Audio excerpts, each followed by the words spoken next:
শহীদ রাষ্ট্রপতি জিয়াউর রহমানের যে 4টা বছর ছিল, সেই 4 বছর ভারতের আধিপত্যবাদ থেকে আমরা মুক্ত থাকতে পেরেছি। ভাইদেরকে সালাম, আসসালামু আলাইকুম। শহীদ হাদি, শরীফ ওসমান হাদি একটি আন্দোলনের নাম। আধিপত্যবাদ বিরোধী শক্তির প্রতীক। হাদিকে হত্যা করা হয়েছে ঠিক তফসিল ঘোষণার একদিন পরেই, এবং সেটা ইন্টারিম গভর্নমেন্টের সময়। বর্তমান সরকার এই হত্যাকাণ্ডের জন্য দায়ী না, বাট অবশ্যই এই সরকারের দায় দায়িত্ব আছে তাকে বিচারের আওতায় আনা, আইনের আওতায় আনা। ইন্টারিম গভর্নমেন্টের সময় আমরা অনেক দোষারোপ করেছি, তাকে ধরতে পারে নাই হাদির হত্যাকারীকে, এবং বিভিন্ন মহল থেকে বিভিন্ন নাটক ছড়ানো হয়েছে 6 ঘন্টার মধ্যেই নাকি সে বর্ডার পার হয়ে গেছে। আসলে সে যায়নি, সে দেশেই হয়তো ছিল। পরবর্তীতে সুইটেবল কোনো সময়ে সে হয়তো ওই পারে চলে গেছে, বা কেউ তাকে ওই পারে পাঠিয়ে দিয়েছে। আমরা দেখেছি 47 সাল থেকেই ভারত, যে ভারতকে আমরা আধিপত্যবাদ ভেঙে দিয়েছি এই জুলাই আন্দোলনের মাধ্যমে, আমাদের দুধের বাচ্চারা আন্দোলন করে আপামর জনতাকে সাথে নিয়ে, সেই আধিপত্যবাদ শক্তি অর্থাৎ ভারত থেমে নেই। 47 সাল থেকেই, দেশ বিভাগের পর থেকেই তারা আবার চেয়েছে এই পূর্ব বাংলাকে কিভাবে এক করা যায়, তাদের করদরাজ্য বানানো যায়। স্বাধীনতা আমরা 71 সালে পেয়েছি, কিন্তু জনমানুষের অর্থনৈতিক মুক্তি, সামাজিক মুক্তি, মানবতা, এগুলো কিছুই সাধারণ মানুষ পায়নি। যুগে যুগে যে রাজনৈতিক দলগুলো এসেছে তারা ফায়দা লুটেছে, একটা শ্রেণী সুবিধা ভোগ করেছে, কিন্তু জনসাধারণের মুক্তি মেলেনি। শহীদ রাষ্ট্রপতি জিয়াউর রহমানের যে 4টা বছর ছিল, সেই 4 বছর ভারতের আধিপত্যবাদ থেকে আমরা মুক্ত থাকতে পেরেছি। এর আগে এবং পরে সব সময়ই, ইভেন 24 পর্যন্ত আমরা ভারতের দ্বারাই শাসিত হয়েছি বলা চলে।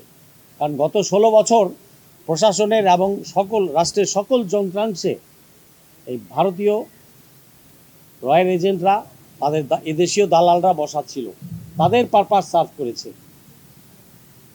মানে ইভেন মিডিয়াও বাদ যায়নি। সব মিডিয়া নয়, কিছু কিছু দালাল মিডিয়া বললে আমার ভাইরা আবার মাইন্ড করবেন না, কারণ সবাই আমরা বাংলাদেশি, সবাই দেশপ্রেমিক। আমি জানি আপনারা কষ্ট করে এখানে এসেছেন, আমি জানি আপনারা কত কষ্ট করে কাজ করেন, কত হুমকির সম্মুখীন হন, আপনাদের স্বাধীনতাও নাই, সেটাও আমি জানি। আপনি সত্যটা প্রকাশও করতে পারেন না, সেটাও জানি। বাট এই হাদি হত্যার বিচার হতেই হবে। প্রথম সার্বভৌমত্বের ওপর আঘাত আসে বিডিআর হত্যাকাণ্ডের মাধ্যমে।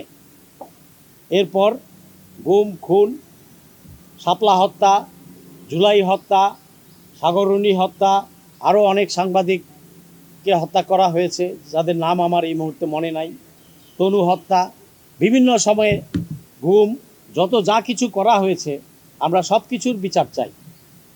কারণ বিচারহীনতার সংস্কৃতি থেকে যদি আমরা দেশকে বের করে আনতে না পারি, তাহলে এগুলো চলতেই থাকবে। যারা ক্ষমতায় বসে তারা তাদের ক্ষমতা ভোগ করার নিয়তেই পাগল থাকে, সময় পার করে 5টা বছর।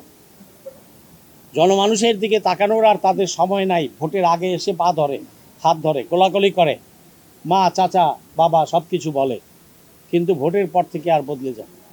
এই জুলাই বিপ্লবের মাধ্যমেই কিন্তু আমরা আধিপত্যবাদ বিরোধী শক্তিকে হটিয়ে দিয়েছি, ফ্যাসিস্ট হাসিনাকে হটিয়ে দিয়েছি, ইন্টারিম গভর্নমেন্টকে 1.5 বছর টাইম দিয়েছি।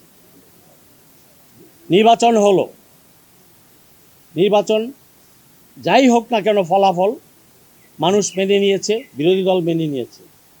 আমরা চাই এই সরকার সামনের দিকে আগাবে, দেশটাকে সকল ভেদাভেদ ভুলে সামনের দিকে এগিয়ে নিয়ে যাবে। জনমানুষের ভাগ্যের উন্নয়ন হবে, দেশের উন্নয়ন হবে, আমাদের সার্বভৌমত্ব বজায় থাকবে। আর কোনোদিন ভারতের কোলে বা অন্য কোনো রাষ্ট্রের কোলে বসা যাবে না। সেই আশাতেই কিন্তু আমরা আধিপত্যবাদ শক্তিকে ভেঙে দিয়েছি।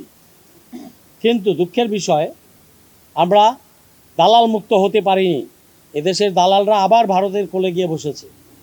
আমি জনাব Tarique Rahman, mister prime minister of Bangladesh, আপনাকে বলবো, আপনার দলে যে চাটুকারগুলো আছে, যে ভারতীয় দালালগুলো আছে, এরা আপনাকে ডুবাবে। আপনি সাবধান হন।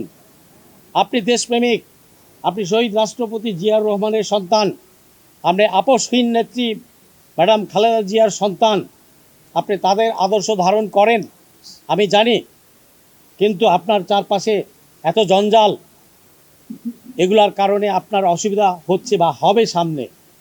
আমি আপনাকে ভালোভাবে বলতে চাই, বিনয়ের সাথে বলতে চাই, আপনি সাবধান হন। আমরা এই 1 মাসেই কিন্তু অনেক কিছু উল্টাপাল্টা দেখতে পাচ্ছি প্রশাসনে, রাজনৈতিক ক্ষেত্রে, দ্রব্যমূল্য, তেল, হত্যাকাণ্ড, অনেক কিছু। এত বিস্তৃতি বলার সময় হবে না, বাট আপনি নিজে জানেন, আপনি প্রধানমন্ত্রীর চেয়ারে বসা, আপনি সবই বোঝেন, জানেন, দেখছেন, আমাদের চেয়ে ভালোভাবে দেখছেন। আমি একজন পাবলিক, একজন নাগরিক হিসেবে এটুকুই বলবো যে আপনি সাবধান হন এবং আপনি দেশের জনগণকে নিয়ে সামনের দিকে আগান।